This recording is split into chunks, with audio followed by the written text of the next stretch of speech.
Hello, this video might be useful to you if you're starting out in gardening landscaping business and you're wondering how to structure your business as far as spending your time in a particular place on a particular activity. My name is David and I've been in gardening for 30 years full-time, and I just wanted to share something with you about my experience of trying to be in two places at one time and how frustrating that is and how it just doesn't allow me to be present.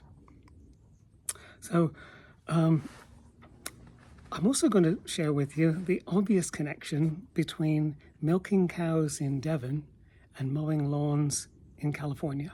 Well, that's coming up a little later. And many of you, if you're starting out with a gardening business, you might want to do regular maintenance, and that's how I started. And it could be that that's all you're really wanting to do, and that makes it somewhat easier because you can be yourself or with a couple of other people in a truck. You can go around and do things for 20 visits a day or something like that, and make it really simple, and you're done. So if that's the direction you're going in, then that's fine. There might be some of you that want to install beautiful gardens that you've designed, that want to focus on food production in gardens or pollinator gardens, permaculture, water harvesting, many different things, and you want to design and install the garden yourself. And that's going to take a few days, weeks, maybe months. And what I'm talking about here is pathways, raised beds, rock gardens, water features, planting trees and shrubs, that kind of thing. As a one-time setup, irrigation as well, a one-time setup, and then you move on to something else. Well, for me, I wanted to do both. So I started out maintaining gardens on my own, and then someone said, well, could you build me some raised beds? Could you level this area and plant something? I want to do something with this area. So gradually my knowledge of plants was growing and what would work. I talked to other people and people in nurseries, etc. What are you doing? I looked around, see what was happening locally and what would be successful. And I was able to do that. So I grew my business, and gradually, by word of mouth, it got bigger and bigger. And then I'd be invited to do a project that was going to take a month. So it was going to take a month.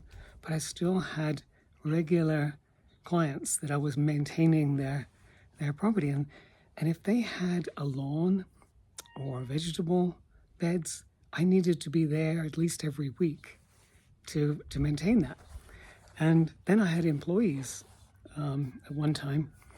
And the difficulty, the challenge was that I'd have this wonderful project and super creativity, something that I really wanted to do. And it's going to take me weeks. And I'm there. And when I was there with my little crew as well, we could work for 4 or 5 hours. And then we needed to go off somewhere to mow a lawn or to keep up with the regular maintenance. Now, the beauty of the regular maintenance kind of gardening is that it's stable. It's year-round, usually, and there's a steady income. Whereas if you're doing some project, some design, a major design, it's more from the spring through the fall. There's not so much happening in the winter. And so that's a quiet time. Okay, well, you can make enough money to have a rest then. But generally, to have that regular income, especially when you're starting out, it feels really good. It feels secure to know that you've got Mr. Jones and Mrs. Smith there. He's just paying $300 here, $500 there, $200 there. And it's a regular income. You can budget a little bit, and you know how much your living costs are, and you can budget a little bit. But it's very much hit and miss with large projects, because you might go a while before you get one, and then you might make a lot in 1 month. You have to spread that out, and it's kind of a risk involved. It's sort of a gambling mentality, and I suppose I must have some of that, even though I don't gamble in a casino. I must have gambled a lot in my life because I was farming for 15 years. And there's that push and pull between, I'm supposed to be here doing this big project, but I need to be over there mowing the lawn or checking on those vegetables, or there's thinning to do, there's deadheading to do, and that really needs to be done now. And you say, well, put it off until tomorrow, but I have something else that I need to do tomorrow. So the people that have the larger projects then are not so happy that you don't spend a full day there or you miss a day. And I can quite understand that. And it doesn't feel good. It doesn't feel like I'm honoring what I want to do, but then I'm pulled in two different directions. And you may have already experienced this. And it's especially so in the spring and the fall, when in the spring, weeds are growing. In the maintenance kind of gardens, there's irrigation to check. You're just turning on the irrigation and ramping it up to the drier weather. And in the fall, there's all sorts of cutting back and leaves, and people get overwhelmed with the gardens being covered in leaves, or there's just a lot to do. So there's this push and pull. And let me now tell you about another place where I found this, and I think this is a good parallel, it's like a metaphor. When I was farming, it was a mixed farm in Devon, England, and we had a variety of different enterprises, which included milking cows. And so when it was harvest time, the weather would be right for us to be baling hay or whatever it was, but we still had to milk the cows twice a day. And I'm seeing the parallel there between the lawn that needs mowing, or the carefully designed garden that needs a lot of tweaking and maintaining on a regular basis, the vegetables that need to be harvested or thinned, cut back, pulled out, reseeded, whatever it is. I'm seeing the parallel there because I didn't want to stop baling hay to milk cows, and thankfully my brother was more into milking cows than I was, so I could keep going for a little bit. But we had to slow down, whether it was hay, whether it was silage, whether it was combining barley. We had to slow down because the cows needed milking twice a day, and that was a kind of a distraction. But it was a good way to farm. But I see the parallel there between having the landscape project that you really need to continue with and get on with, but there's always the maintenance. So you have the stability with the maintenance and the regular income, but it can be a challenge when it comes to trying to do a larger project. And if some of you have had these issues, put something in the comments and let me know how you've worked that out. For me, now, I will say that I've worked alone for the last 20 years now, and I'll say more about that in another video. But I worked on my own, and I found something of a balance in that I have about 4 or 5 clients that need regular maintenance every 2 weeks, perhaps. They don't have a lawn.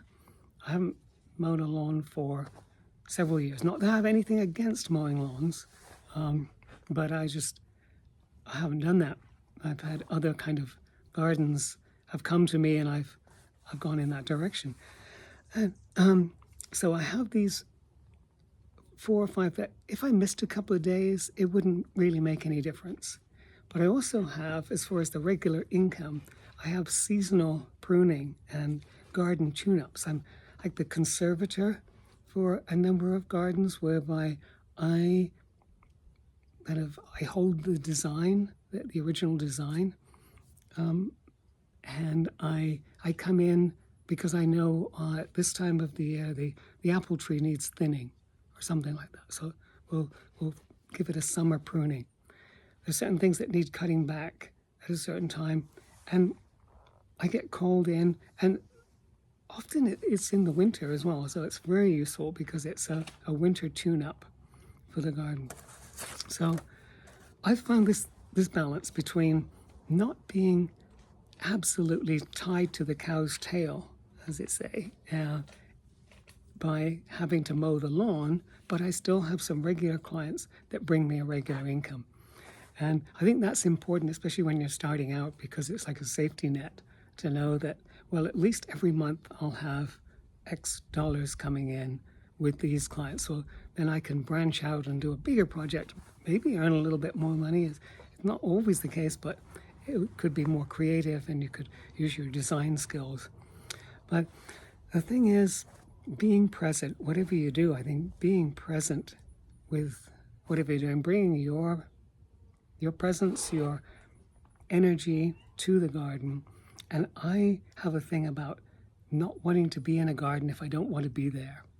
Now, sometimes you can go to a garden and I didn't really want to do this today, and you can get into it. You can get into the flow of taking ownership of it and drop into it and really enjoy being there. But there have been a number of times when I've tried to be in two places at once. When I've tried to be in the harvest field and milking the cows, when I've tried to be installing the pathways or the rocks in this garden and trying to keep this garden tidy and maintained over here, when I just haven't been present. And one wonderful reminder was in 2004 when I went to mow a small lawn. I stopped what I was doing. I was mow this small lawn. It was desperately in need of mowing, and I was in a hurry, and I had something else to maintain as well. So it was kind of late afternoon, and I'm trying to catch up, and I picked up the mower before the blades had stopped. I was in too much of a hurry. I didn't want to be there, and I cut off my finger, and it's back on again now. It's a bit numb, but I cut the end of my finger off. And interestingly enough, it was my ring finger. That's the end of the heart meridian, because my heart wasn't in it. I wasn't there in the garden mowing the lawn. There was other plants around there, but my heart wasn't in the mowing. And it was a great message. Let me know if you've had a similar kind of experience. I think it would fit with other professions as well, where there's a push and pull. You want the stability, you want the creativity, and the two can be challenging. Let me know how you've overcome this. I hope this has been helpful, and thank you for watching.